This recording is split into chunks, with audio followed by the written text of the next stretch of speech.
नमस्कार साथियों। डिक्टेशन 80 शब्द प्रति मिनट की गति से बोली जाएगी। डिक्टेशन ठीक 5 सेकंड बाद स्टार्ट होगी। स्टार्ट। अपने समय में विश्व की सर्वाधिक सुंदर स्त्रियों में गिनी जाने वाली जयपुर की राजमाता गायत्री देवी 29 जुलाई 2009 को इतिहास में विलीन हो गई।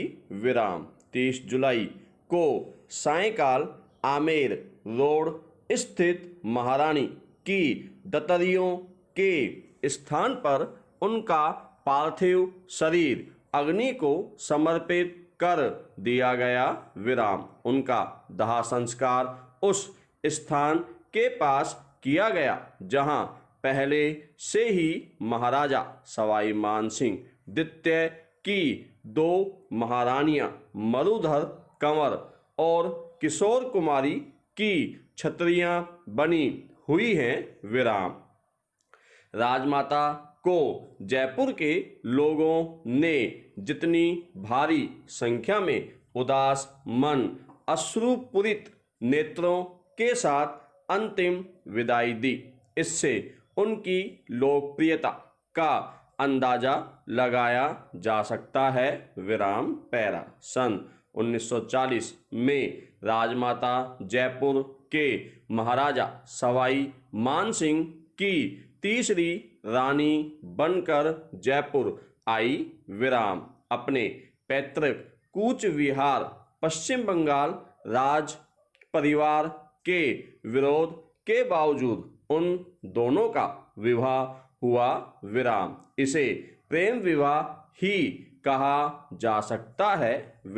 दोनों की उम्र में केवल 8 वर्ष का अंतर था। महाराजा विश्व प्रसिद्ध खिलाड़ी और गायत्री देवी विश्व की 10 सुंदरियों में से थी। इस अनुपम जोड़ी की सर्वत्र प्रशंसा होती थी। विश्व विख्यात चित्रकार M.F. हुसैन के शब्दों में वह सर्वाधिक आकर्षक नारियों में से थी। गायत्री देवी में अजीब प्रकार का मुगल और राजपुताना मिश्रण था। पैरा। इंग्लैंड, स्विट्जरलैंड और गुरुदेव रविंद्रनाथ टैगोर द्वारा स्थापित शांति निकेतन में शिक्षा प्राप्त राजमाता और तत्कालीन महारानी गायत्री देवी की दूरदर्शिता देखिए। विवाह के केवल 3 वर्ष बाद ही उनके प्रयासों से सन 1943 में जयपुर में महारानी गायत्री गर्ल्स पब्लिक स्कूल की स्थापना कर दी गई।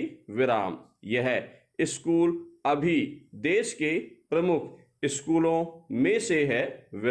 इसके बाद सवाई मानसिंह विद्यालय शुरू किया गया जहां सह शिक्षा की उत्तम व्यवस्था है। उस समय का राजपुताना तथा रजवाड़े शिक्षा के क्षेत्र में बहुत पिछड़े हुए थे। नई महारानी को देखकर महिलाओं में जागृति आई। जयपुर के महारानी कॉलेज की प्राचार्य रही स्वर्गीय सावित्री भारतीया के शब्दों में अब तक महारानियों के पर्दे में रहने का रिवाज था। कोई उनकी झलक भी नहीं देख सकता था, किंतु नई आधुनिक महारानी के बारे में लोगों में बड़ी चर्चा थी। वह टेनिस, बैडमिंटन खेलती, घुड़सवारी करती, पोलो का खेल देखने जाती, उनकी कमेंट्री करती और सार्वजनिक समारोह में महाराजा के साथ रहती थी। पैरा। विवाह के बाद सन 1940 से 2009 तक लगभग 70 वर्ष तक जयपुर से उनका गहरा जुड़ाव रहा विराम। यही कारण है कि गंभीर बीमारी की स्थिति में भी लंदन से जयपुर आकर ही उन्होंने अंतिम सांस ली विराम। एक बार जब जयपुर के न्यू गेट को तुड़वाने का काम शुरू कर दिया गया था, तब उन्होंने देश के प्रथम प्रधानमंत्री पंडित जवाहरलाल नेहरू को पत्र लिखकर इस कार्य को रुकवाया और शहर के परंपरागत सौंदर्य को आंच नहीं आने दी विराम। वह चाहती थी कि जयपुर का योजनाबद्ध तरीके से विकास हो विराम। उन्होंने सन 1962, 1967 और 1971 में भारी बहुमत से संसद में जयपुर का प्रतिनिधित्व किया विराम। इसमें उनके सौंदर्य का योगदान भी कम नहीं है विराम। उनको देखने के लिए लोग लालायित रहते थे और जहां भी जाती भीड़ उमड़ पड़ती थी विराम। पैरा आपातकाल में तिहाड़ जेल की यातनाएं भुगतने के बाद और विरोधी पक्ष में रहने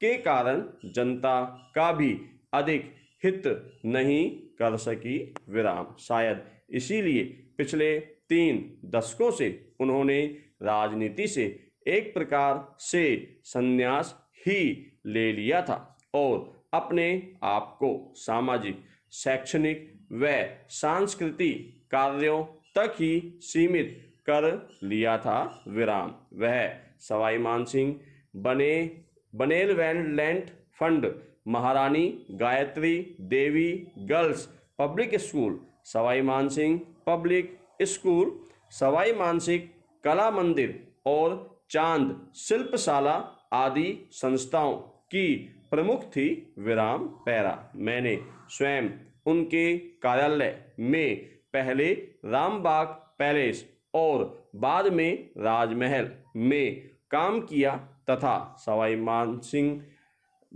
बनेलवैंड फंड से स्कॉलरशिप प्राप्त कर शिक्षा प्राप्त की विराम। राज परिवार से मेरे पूर्वजों व मेरी निकटता के कारण ही स्वर्गीय महाराजा सवाई मानसिंह की पुण्यतिथि और राजमाता की जन्मतिथि के अवसर पर लेख पत्र पत्रिकाओं के लिए लिखता रहा हूँ विराम। यह दोनों ही तिथियां जून व मई माह में आती हैं विराम। इस अवधि में राजमाता प्राय इंग्लैंड में रहती थी विराम। इन लेखों की कतरने डाक से मैं उन्हें वहां भेजता था विराम। धन्यवाद साथियों।